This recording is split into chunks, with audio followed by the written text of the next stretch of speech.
I saw Joker in New York. Oh, okay. And it was really good. I enjoyed it. Thought it was great. I love the scene where he's talking to De Niro. And he shoots De Niro. Because it's really the only time I've watched late night television in the past 3 years where I was happy with the outcome. Where I went, yeah, it makes sense. And it's also so much less dark than comedy. Yeah. It's like doesn't even get it. It's like not even close to have breakfast on the road with someone who's featuring for you. It's so much. Most people are so bad at comedy that if you were to explain to them how bad they are, they would start crying. Like they have no idea how bad they are. This is the issue. Most people are so utterly hopeless in comedy that there isn't anything, you can't tell them to do anything. There is no, it would be like if I wanted to be a marathon runner and other marathon runners had to take me seriously and tell me that, yeah, well, a lot of people just, start running and, you get the times up and you'd have to talk to me about training, Go, yeah, well, you train, you got to get in the ice bath, knowing full well that the chances of me being a successful marathon runner are equal to the chances of me flying around the city. You know what I mean? Like That's where it's at. So then you meet comics on the road, and these comics were good. This weekend that I met this girl, Katie, was really funny. I forget her last name, Katie Hughes, maybe, I don't know. She was really funny, but then it's like sometimes you'll meet comics where it's like they're so far from where they need to be. There is no, you can't tell them it. You go, you're so bad. You're so bad. And you're old. And you're not unique. And you're boring. And the audience hates you. And you just bomb. And there's nothing to do. There's nothing to do except realize that this is not at all something that you should pursue. Professionally, personally, you should not be on a stage. Just because no one can legally stop you from getting up there doesn't mean that you have the right to stand in front of people and waste their time. I mean, that's the reality of so many comics you meet on the road. It's just very tough. They're hack. They're not even hack. The great Kurt Metzger would say, you got to get good enough to be hack. Right. Hack means it's working with derivative shit. You're out there with nothing. It's so bad. Some of these people, they'll be like, I don't really know what to do. I'm trying to get some work here and there. I go, oh, wow. Guys, what's the point? I mean, literally, what's the point? Do you realize the audience hated you? Do you realize that the 5 minutes you spoke to them was the worst 5 minutes of their day? Do you realize that? Were you there for that? Were you present? Are you present for your own life? Are you even casually observing your own life? Because and I've met people that they get on stage, they go into this, they don't even know what they are anymore. They think it's all going well. I'm like, no one laughed. There were polite chuckles. It was because it was uncomfortable.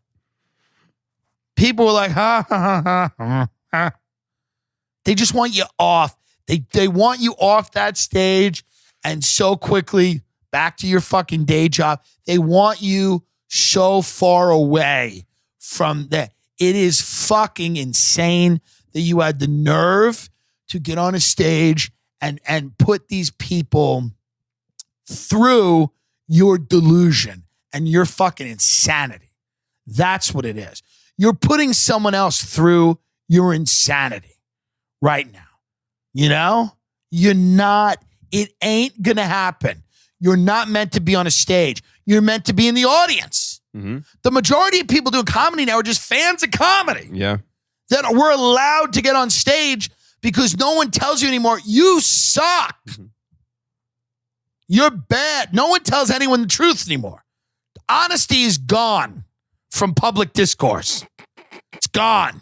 Everything's gone. Any gender can get their period. We're all comedians. My thoughts are just as important as yours. No, they're not, you dumb bitch. They're not.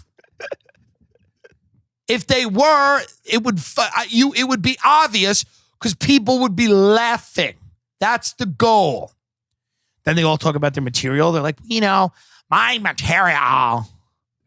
I feel like sometimes the room doesn't get. I said, the room that gets your material doesn't exist. It is a hospital room. The room for you to perform in is padded. Okay? Straitjacket. These people need to be in straitjackets. And I have to sit there and kindly nod and go, yeah, it's you move to New York, I got it. Move to LA, whatever you want to do. Just get in there and, keep writing. Keep writing. Keep writing and sign yourself into a mental institution. Don't write another joke. Sign your name on an intake paper. Put yourself away. Fucking lunatics. It's a world where no one can be told honestly that they're fucking full of shit. How long has this been? We have 5 minutes left. Okay. Hand me my phone. I want to read a quote from the great Andrew Collin, who once got pulled over jet skiing in a manatee zone. He's a real Florida man. He was speeding in a manatee zone, the great Andrew Collin, and he summed up Florida really well. When I first met him in New York, he's Nikki Glazer's opener, a very funny guy. I used to talk about Long Island. He would talk about Florida. And so I said, we're both going to end up in Florida, Andrew. And he writes back. He goes, Medicare fraud, Tom Petty, horse fucking, 2 different face eating stories, fake tits, nice muscles, fried gator, surfing, wakeboarding, punching old people, throwing old people downstairs, steal money from a dying old person. It has it all. It really does. All our best people, Casey Anthony, Terry Schiavo, remember that vegetable that her husband fought to wheel around? Can you imagine that? What a fucking horseshit world we live in. Remember that? This poor woman wanted to die. And he's like, no, I'll wheel her around like a vegetable. We'll talk about Jesus for 3 years. Remember that Terry Schiavo?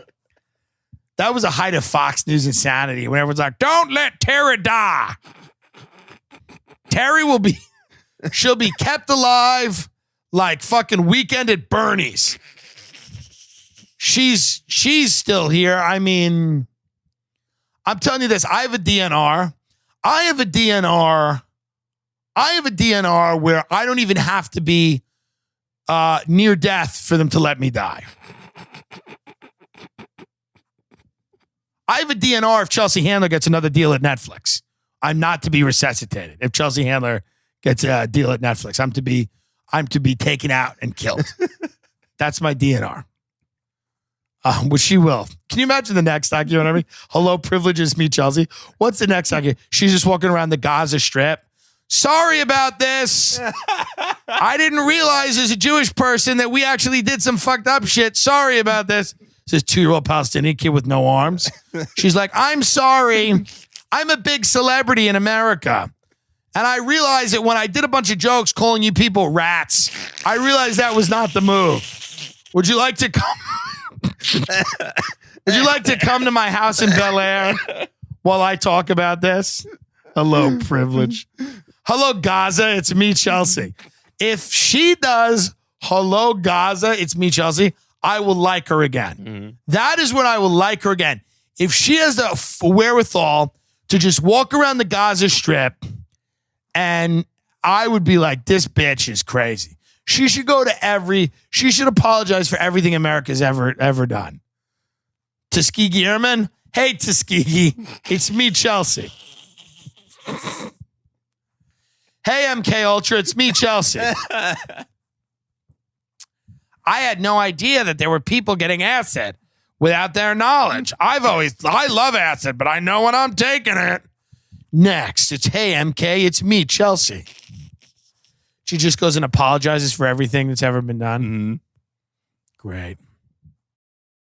You know, if you need, go get a potato and put a Marlboro Light in its mouth and watch that and then press play on your phone.